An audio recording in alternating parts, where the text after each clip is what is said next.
So I'm Shyam Prasad. I'm a member of ACCA and CAMA. I have been teaching ACCA and CAMA since 2014 and I am the founder of wowacademics.com.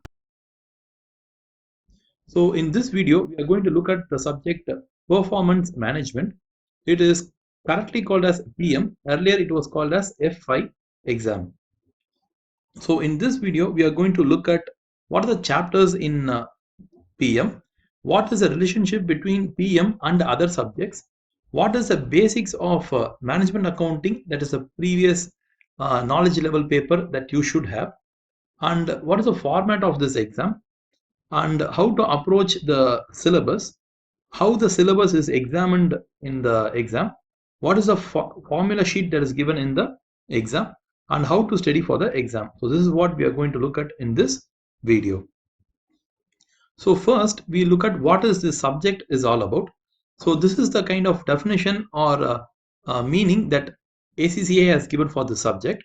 So performance management provides you with the skills required to apply management accounting techniques to information for planning, decision making, performance evaluation and control. So the name ACCA has given for the subject is performance management, but essentially it is broadly it can be called as a management accounting subject. So the concepts that you will be like studying in this paper is nothing but management accounting concepts, but they are going to be a little bit advanced concepts. Okay, so you can find any of the part of the syllabus in a very good management accounting textbook. So usually there's a author called as Colin Drury. So he writes about management accounting in depth, right? So his book actually has a lot of extensive coverage of this subject. But for your exam preparation, you can just use Kaplan or BPP for that purpose. Okay. So regarding the subject here, once you have like completed this entire subject, you should be able to use management accounting techniques to the information or the data that is available either in the exam or in the company that you're going to work, right? With that information, you should be able to plan, help in decision making, evaluation and control. Okay, so the subject is trying to push you from a student perspective towards a consultant perspective, right? So it doesn't want you to be an accountant, it tries to pushes you more into a consultant role. Okay, so it's not about only getting the right answer in this exam, the numerical answer. It's also about explaining why that numerical answer is correct. Okay, so the explanation part is like very important in this PM exam. So let's look at the chapters in this uh, subject.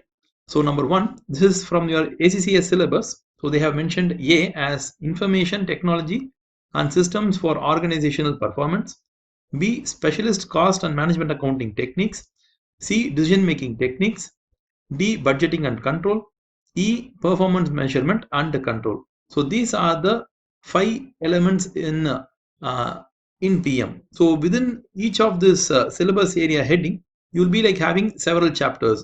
So the chapters in BPP and Kaplan are going to be like very different. Okay, so but however the Kaplan and BPP books are, they should cover all the syllabus area and they will cover the syllabus area, right?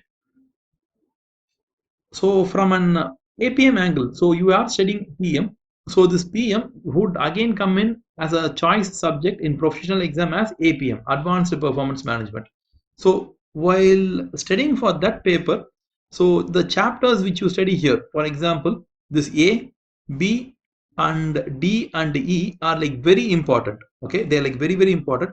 So from APM perspective, you should be like very comfortable with this A, B, D and E area. C area will not be tested very extensively in APM, because in PM itself this chapter is like tested extensively. Okay, it's a numerical chapter and it will be like tested very extensively in PM itself. So let's see what's the relationship between other subjects and this subject. So ACCA has given the relationship like this. The management accounting basic subject has an input towards a performance management subject, and performance management subject has an input towards two subjects. Mostly it goes to APM, and somewhat of it goes to SBL. Okay, so when you write SBL exam, they will not ask you questions from PM, but there will be like terminologies, words, okay, concepts which come from PM. So if you don't know those concepts, for example, in PM, the word marginal costing is used extensively. It has a separate chapter. But in SBL, you do not have a chapter called as marginal costing. But there will be a mentioning in the case or in the exam about the terminology called as marginal costing. If you say, I have not studied this marginal costing at all, then you can't answer properly in SBL. Okay. So it's not that the PM syllabus will be re-examined in SBL. That's not like it. But the concepts, terminologies, words, definitions might be required from your end, right? The same concept is for APM, but APM, if you take, as we have already seen, out of 5 chapters, right? Out of 5 syllabus headings, 4 syllabus headings directly go into APM. So if you have already skipped PM and you are a student who is going to study APM, it's going to be really tough for you. Why it would be tough is there are like several concepts which comes directly from PM. Sometimes even the problems that you are going to get in PM, okay, the same problem will not come in APM, but the suggestion, the recommendation, your explanation for that problem will be asked in APM. Okay, so for example, in PM you will have a question, and the question will have a numerical answer. With that, PM ends. In APM, they will give you the question, they will give you the answer for that, but they will ask you a consultative kind of a explanation. Okay, from a consultant angle, they will ask you an explanation.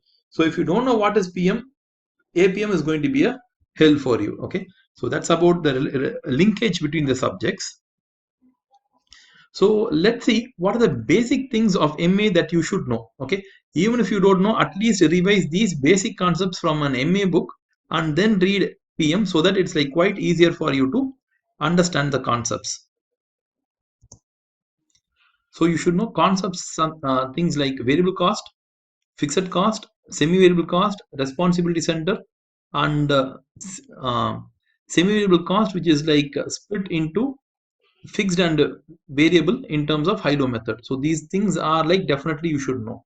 And this is a problem. So this problem also you should know.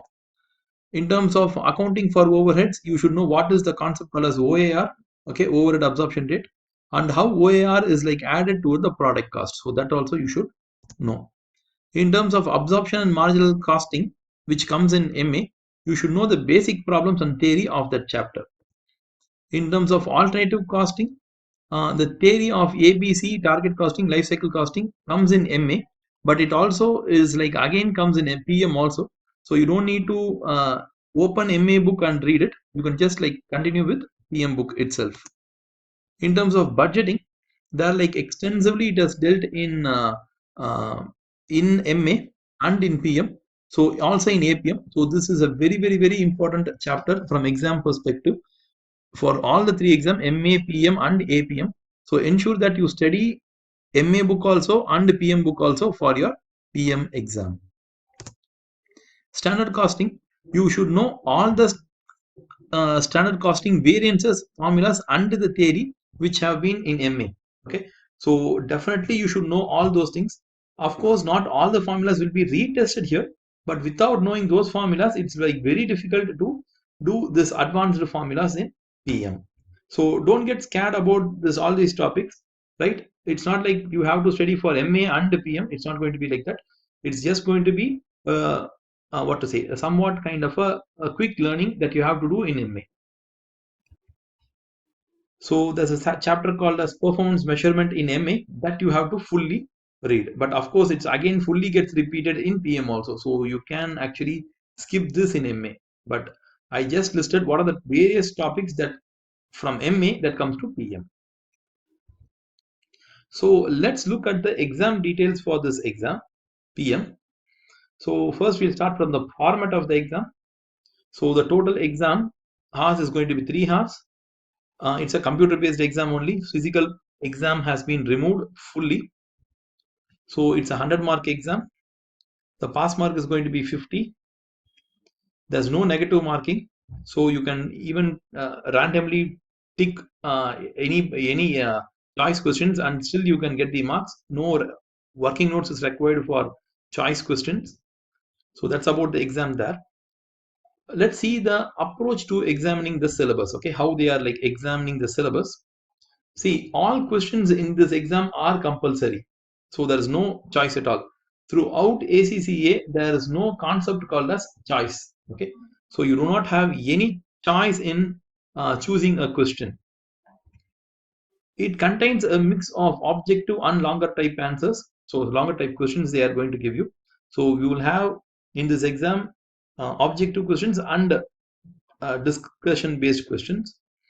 The exam will contain both computational and discursive elements. So it's going to be a theory exam and a problem based exam. So some questions in will adopt a scenario or case study approach. There will be a 10 minutes time which is given to you to read the exam instructions. Okay, so read the instructions, but the exam is going to be 3 hours 10 minutes, right? So the 3 hours is for you to write the exam, and they also provide you a formula sheet in the exam. So let's see how they are examining the syllabus here. So your question paper pattern is this. Section A would have 15 OTQs, okay, objective test questions. So it is nothing but 15 MCQ questions. We usually call as multiple choice questions, but they call in the word objective test questions. I have a separate video posted for this 2 marks, like what kind of questions they will ask in ACCA. Okay, it's not only going to be multiple choice, it can also be fill in the blank, a drop down box, or it can be a kind of match the following. It can be like any type. So I have created another video, you can check that video. So each of these OTQs is 2 marks worth, so 30 marks is for section A. Section A is going to be and 15 objective questions, and this can either be a narrative, okay, it can be a theory question, or it can be a problem question, and it will cover the entire syllabus. Okay, you can expect a question from any area of the syllabus. And section B is going to be 3 cases, and this is also a OTQs only. For each case there will be, it's going to be 5 OTQs per case and 2 marks, and totally it's going to be 30 marks here. And it's going to be a narrative or calculative kind of a question you will get, and this will cover the entire syllabus. Okay, so the concept here is the difference between the section A and section B is in section B. So there are like 3 questions with a case study. So there are like totally 3 case studies, and for each case study there are like 5 OTQs. So you have to read the case study and you have to answer the questions. Okay, so that's about section B here, and the last part is going to be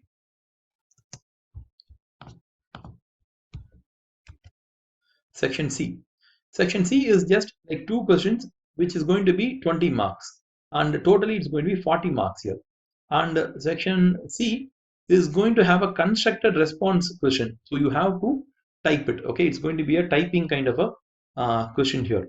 See, this 20 marks will be broken down into several requirements, so it can be this 20 marks will be broken down into 2 10 marks, okay, 10 10, or it can be 12 8, it can be 14 6, it can be 5 15, it can sometimes even be 16 4. Okay, so it's up to ACCA to set the question. So we can't say whether it will be a single 20 mark question or it will be like even 3 subparts. Okay, something like 8 marks, 6 marks, and another 6 marks. It can be like anything. So it's up to them. However, they ask you, your job is to ensure that you attempt the question properly, right? But ACCA gives you a good thing here. These questions will come mainly from syllabus areas C, D, and E.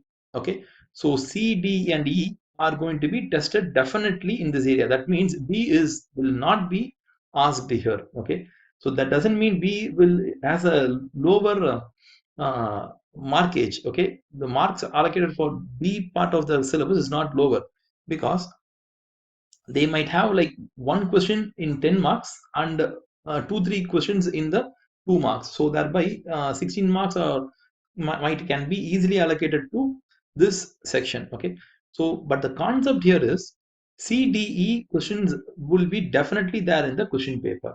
Okay, and apart from that, they also say that but may include requirements centered on the learning outcomes in syllabus area A. So A part is actually fully theory concept here.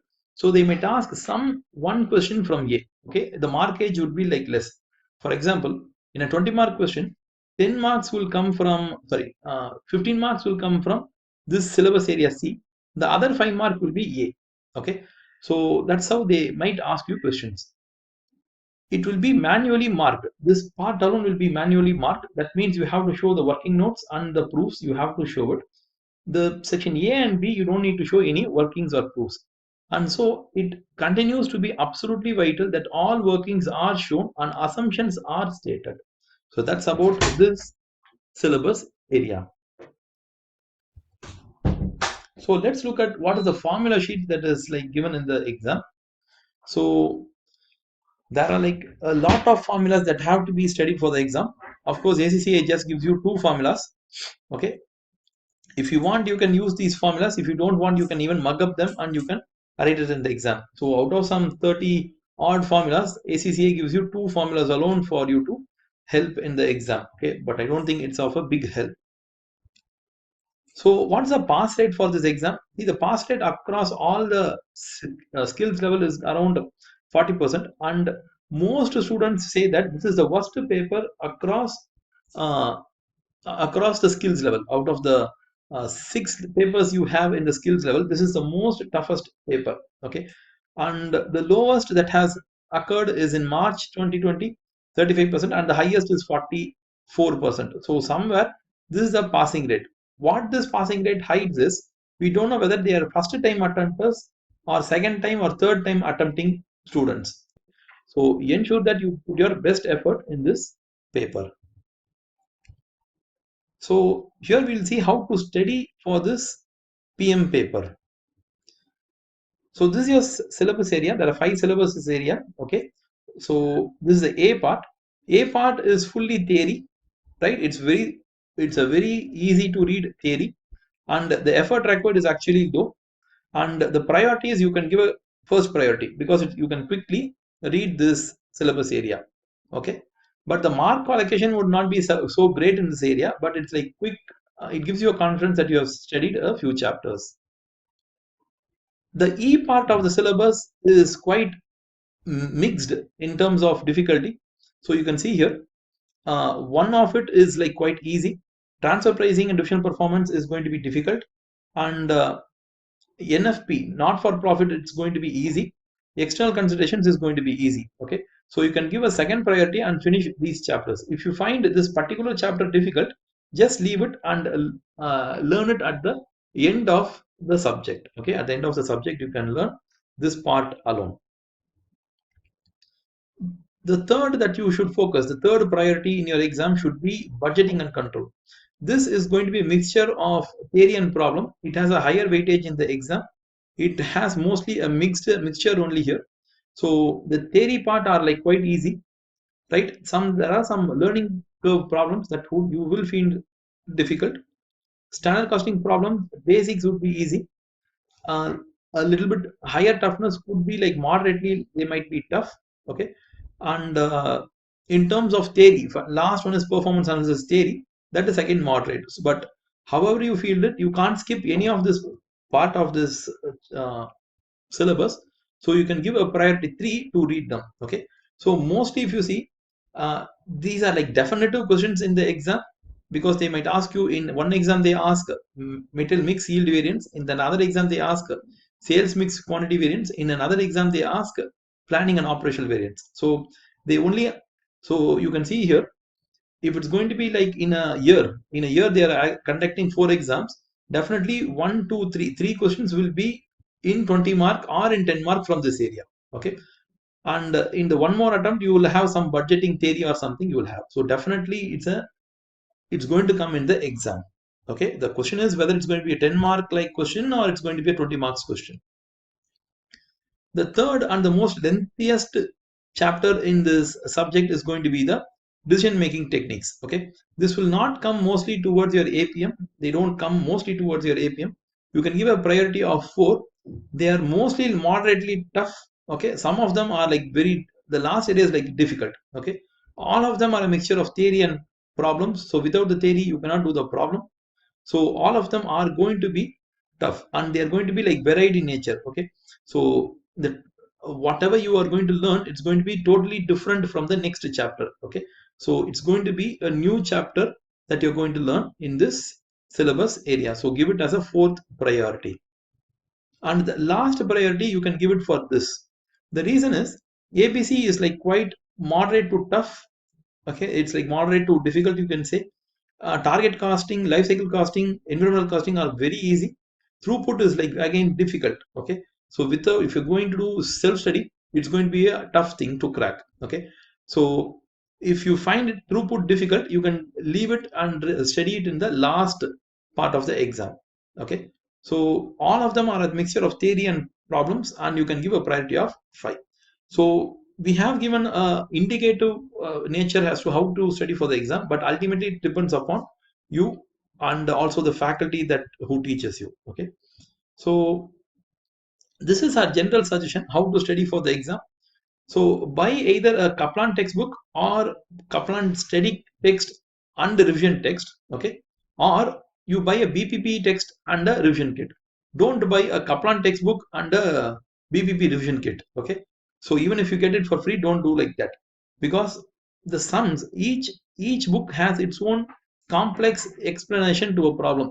So if you are going to study or mix the two books, you will only get confused. So use Kaplan textbook and Kaplan revision kit, okay, or BPP textbook and BPP revision kit.